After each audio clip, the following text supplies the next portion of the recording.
नहमदुहु व नुसल्ली व नुसल्लिमु अला रसूलिहिल करीम अम्मा बाद फ़अऊज़ु बिल्लाहि समील अलीम मिनश शैतानिर रजीम बिस्मिल्लाहिर रहमानिर रहीम क़ाल अल्लाहु तआला फ़िल कलामिल मजीद वल फ़ुरक़ानिल हमीद व इज़ल मौऊदतु सुइलत बिअय्यि ज़ंबिन क़ुतिलत सदक़ल्लाहु मौलानल अज़ीम सल्लु अलल हबीब अल्लाहुम्मा सल्लि अला सय्यिदिना व मौलाना मुहम्मदिन व बारिक व सल्लिम व सल्लि अलैहि।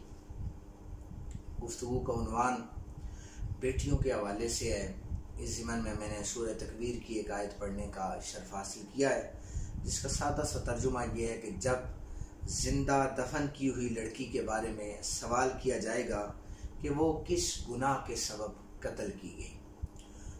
पहले औरतों के हुकूक के हवाले से हमने ये उन्वान बयान किया है, उसमें एक सहाबी हज़रत दाहिया कल्बी रज़ियल्लाहु ताला अन्हु आपके हवाले से ज़िक्र हुआ था, तो आज उसी मुनासिबत से मैं आपके सामने हज़रत दाहिया कल्बी के हवाले से जो वाक़या हुआ था बेटी के हवाले से, वो मैं आप हज़रात के सामने रखता हूँ। सबसे पहले तो ये मैं अर्ज़ करता चलूँ कि हज़रत दाहिया कल्बी बहुत ही खूबसूरत सहाबी थे।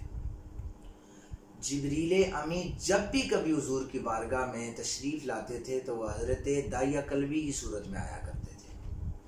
ये इतने खूबसूरत थे कि नबी पाक सल्लल्लाहु अलैहि वसल्लम ने फरमाया कि या अल्लाह, ये दाहिया इतना खूबसूरत है, इतने खूबसूरत बंदे को भी आग में जलाएगा, इसे इस्लाम की दौलत से बहरामंद फरमा दे। हुजूर नबी रहमत सल्लल्लाहु अलैहि वसल्लम ने अपने चेहरे अक़दस पर हाथ फेरे तो दाहिया कल्बी कलमा पढ़ने के लिए आ चुके थे। खूबसूरती इतनी थी कि जिब्रील भी 1,24,000 सहाबाए किराम में से दाहिया कल्बी के चेहरे को चुनते थे और पूछा गया था, जिब्रील आप हर वक्त दाहिया की सूरत में आते हैं हुजूर? तो जिब्रील अमीन ने अर्ज़ की थी कि हाँ, मैं इसलिए आता हूँ ताकि कोई ये ना कहे कि नबी पाक की महफिल थी, सहाबा बैठे थे और साथ जिब्रील थे, मैं अलहदा ना हूँ, बल्कि ये कहा जाए कि हुजूर की महफिल थी, सारे गुलाम ही बैठे थे, तो मैं गुलाम शुमार किया जाऊँ। अब दूसरा एक और बात उन्हीं के हवाले से है कि आपकी दाढ़ी मुबारक एक बाल था, चेहरे पर सिर्फ एक बाल था। तो सारे सहाबा मजाक किया करते थे कि यार इसके तो चेहरे पर एक बाल है, सिर्फ पूरे चेहरे पर सिर्फ एक बाल है। इन्होंने खींच के वो बाल ही निकाल दिया। हुजूर की बारगाह में सामने आए, हुजूर बड़ी मोहब्बत फरमाते थे इनसे, तो दाहिया कल्बी की जानिब से हुजूर ने चेहरा फेर लिया। वो इस तरफ आए, हुजूर ने फिर चेहरा फेर लिया। वो मुखातिब करते, हुजूर उनसे गुफ्तगू ही नहीं करते। या रसूलल्लाह गुनाह क्या कर दिया है? हुजूर ने फरमाया, दाहिया तुझे पता है तेरे चेहरे पर जो एक बाल था फरिश्ते आकर उससे खेला करते थे, आज तूने वो निकाल दिया है तो फरिश्तों ने इसकी बात की मुझे शिकायत की है, तूने ये गलत किया है। तो ये दाढ़ी की फजीलत के हवाले से भी आप हज़रात के सामने मैंने हदीस रख दी है। अब दाहिया कल्बी एक दिन हुजूर की बारगाह में आए, ज़ारों के तार रो रहे हैं, या रसूलुल्लाह सल्लल्लाहु अलैहि वसल्लम। जब आयात का शान नज़ूल हुआ बच्चियों के हवाले से, बेटियों के हवाले से, अल्लाह ताला ने नबी पाक सल्लल्लाहु अलैहि वसल्लम को मबूस फरमाया और फिर बेटियों को एक बुलंद मकाम अता किया गया। तो हज़रत दाहिया कल्बी रोना शुरू हो गए, कमली वाले आका मुझसे बहुत बड़ा गुनाह हो गया। हुजूर ने फरमाया, दाहिया तुम्हारी फजर की नमाज रह गई है। नहीं या रसूलल्लाह, फजर की नमाज रहती तो फिर मैं कज़ा कर लेता, इस्तिग़फ़ार कर लेता। दाहिया तुम्हारा माल लुटा है। नहीं हुजूर, अगर माल लुटा होता तो सहाबा मेरे इस माल में मुआवनत कर देते, माल भी नहीं लुटा। दाहिया तुझसे गुनाह कौन सा हुआ है, तू रो रहा है? अर्ज़ करने लगे, हुजूर इस्लाम लाने से कबल जब मैं गया था तिजारत के लिए तो मेरी जो बीवी थी वो उम्मीद से थी, तो उस वक्त तिजारत जो होती थी वे काफ़ी लंबे अरसे के लिए होती, 2-3 साल का सफ़र और या महीनों पर मबनी या सालों पर मबनी हुआ करता था। नबी पाक सल्लल्लाहु अलैहि वसल्लम के गुलाम हज़रत दाहिया कहते हैं, हुजूर मैं तिजारत की घर से चला गया था तो मेरे पीछे मेरी घर में बेटी पैदा हो गई। अब जब मैं वापस आया तो वो बच्ची थोड़ी बड़ी हो चुकी थी।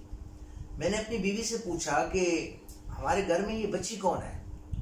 उसने कहा ये पड़ोस से आती है और खेलने के लिए आती है, हमसे मानूस हो गई है, रोजाना यहीं पर खेलती रहती है। दाहिया कल्बी कहते हैं, मैं चुप हो गया, अपने मामूलात ज़िंदगी में मशगूल हो गया। मैंने देखा कि वो बच्ची इधर ही रहने लगी। एक दिन मैंने अपनी बीवी से पूछा कि सच सच बता, हमारे घर में ये खेलने वाली बच्ची कौन है? तो बीवी ने बताया कि میں نے اس ڈر سے نہیں بتایا کہ آپ اس کو زندہ درگور کر دیں گے، یہ ہماری گھر میں ہماری اولاد ہے، ہماری بیٹی پیدا ہوئی ہے۔ حضرت دائیا کہتے ہیں میں تو شرمساری سے میرا سر جھک گیا کہ دائیا تیرے گھر میں بیٹی پیدا ہو گئی ہے، لوگ کیا کیا باتیں کریں گے۔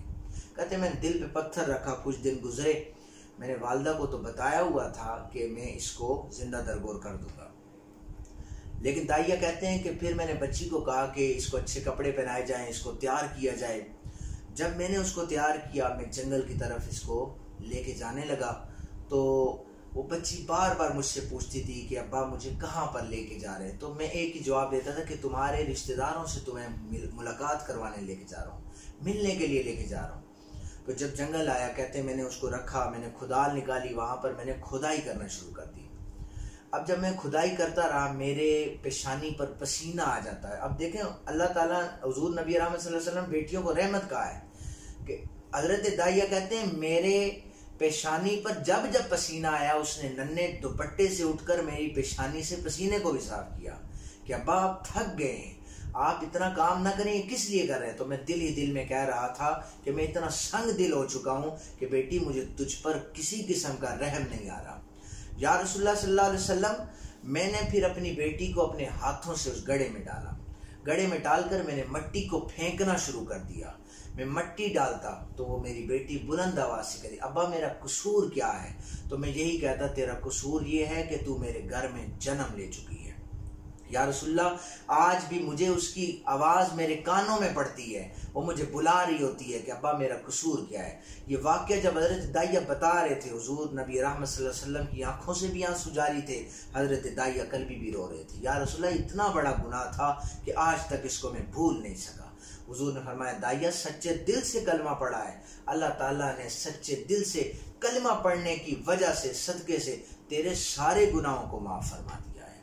تو سامعین محترم، جب بندہ اسلام میں داخل ہو جاتا ہے، سچے دل سے توبہ کرتا ہے، اللہ اتنے بڑے بڑے گناہوں کو بخش دیتا ہے۔ دعا کریں اللہ تعالیٰ ہمیں بیٹیوں سے محبت کرنے، پیار کرنے کی توفیق عطا فرمائے۔ وما علینا الا البلاغ۔